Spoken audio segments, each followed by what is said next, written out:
আসসালামু আলাইকুম। সবাই কেমন আছেন? আশা করি সবাই ভালো আছেন, সুস্থ আছেন।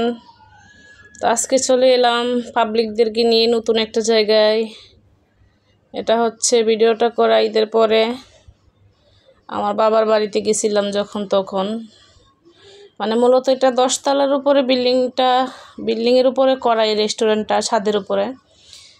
মূলত সব মিলে রেস্টুরেন্টটা অনেক সুন্দর, খোলামেলা জায়গা। এখানে 3 বন্ধু মিলে করছে আর কি। যাই হোক, তাদের বুদ্ধিটা অনেক ভালো। তো এখানে দেখুন কে কীরকম খুশি হয়েছে আমি জানি না। তো এখানে আমার ভাইয়ের ছেলে আর আমার মেয়ে, তারা দুজন অনেক খুশি হয়েছে। আর আমার মেয়ে তো 5 মিনিট পরে পরেই রাগ করে, তার কথা আর বলে কি লাভ নেই। তো এখানে আমার ভাইয়ের ছেলেটা সে দৌড়ঝাঁপ করতেছে, একটু ঘোরাঘুরি করতেছে। তো আমিও তার পিছন পিছন ঘুরতেছি, তার খেয়াল নাই যে আমি তার পিছন পিছন ঘুরতেছি। সে তারে যখন ডাক দিছি সে অনেক জোরে দৌড়া শুরু করছে, আমিও তার পিছন পিছন দৌড়াইতেছি। তো দৌড়ে দৌড়ে আর পারলাম না। তো এখন সামনের দিক দিয়ে এসে হাজির হলাম। তো সে আমাকে দেখে আবার দৌড় দিল। তো সব মিলে ওদের আনন্দটাই মেন। আর বাচ্চাদেরকে নিয়ে একটু খোলামেলা ঘোরাঘুরি করতে পারলে তো ভালো, বাচ্চাদের মন মানসিকতা ভালো থাকে। এটা হচ্ছে আমাদের ভৈরব শহর। আমাদের শহরটা অনেক সুন্দর, ঝামেলাহীন, জঞ্জাটহীন। ঢাকার মতো এত জঞ্জাট না, খোলামেলা পরিবেশ। তো সে এখানে লাইটিংয়ে ধরতেছে, মানে সব মিলে লাইটিং করা, খোলামেলা আকাশ, ছাদ, সব মিলে এই পরিবেশটা অনেক সুন্দর। আর আজকে যতবারই বয়স দিতেছি ততবারই একটার পর একটা শব্দ আসতেছে। একবার কুকুর ডাকতেছে, একবার পাশের বাসার বাচ্চারা কান্না করতেছে। তো যাই হোক, এখানে খাবার খাইতেছে, সবাই মিলে বসে পড়লো। তো এখানে আমি মূলত খাবারের প্যাকেজ নিয়েছি, প্যাকেজটা। তো খাবারটা মোটামুটি ভালোই ছিল, মোটামুটি না ভালোই ছিল। তো এখানে আমার ভাইয়ের ছেলে 2 নলা খাচ্ছে, কারণ সে বেশি কিছু খায় না। সারাদিনে সে শুধু ফিটার খায়। ছোটোবেলাতে তার ফিটার খেয়ে অভ্যাস হয়ে গেছে, সে এখনও কোনো খাবার খায় না। তো এখানে সবার খাওয়া দাওয়া চলতেছে। তো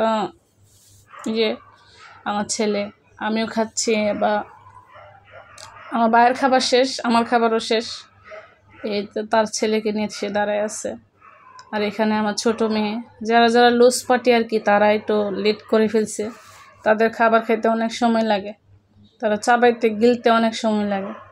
তো এখানে এই যে আমার একমাত্র রাজা বাদশার ছেলে, সবাই দোয়া করবেন আমার ছেলের জন্য, সে যাতে অনেক বড় হতে পারে।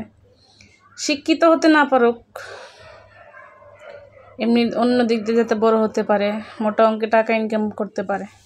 কারণ টাকা ইনকাম ছাড়া একটা সময় পরে গিয়ে মার কাছে ছেলের দাম থাকে না।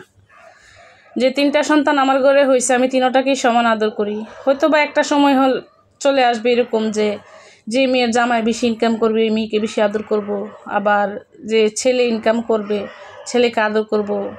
ছেলের বউ বাচ্চা হলে ইনকাম না করলে তাদেরকে দেখতে পারবো না, এটাই স্বাভাবিক। হয়তো এটা হচ্ছে সবার ক্ষেত্রেই হয়তো ঘটে। তো মায়ের ভালোবাসা একটা সময় গিয়ে স্বার্থপর হয়ে যায়। যারা বলবেন মা স্বার্থ ছাড়া ভালোবাসে, ওইটা ছোটোবেলায় ঠিক আছে, বড় হইলে তখন আর মারা স্বার্থ ছাড়া ভালোবাসে না।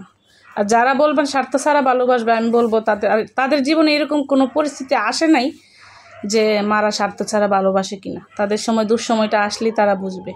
এটা হচ্ছে আমাদের ভৈরবের মেইন যে শহরের যে জায়গাটা, এটাকে মনে হয় দুর্জয় মোড় বলে।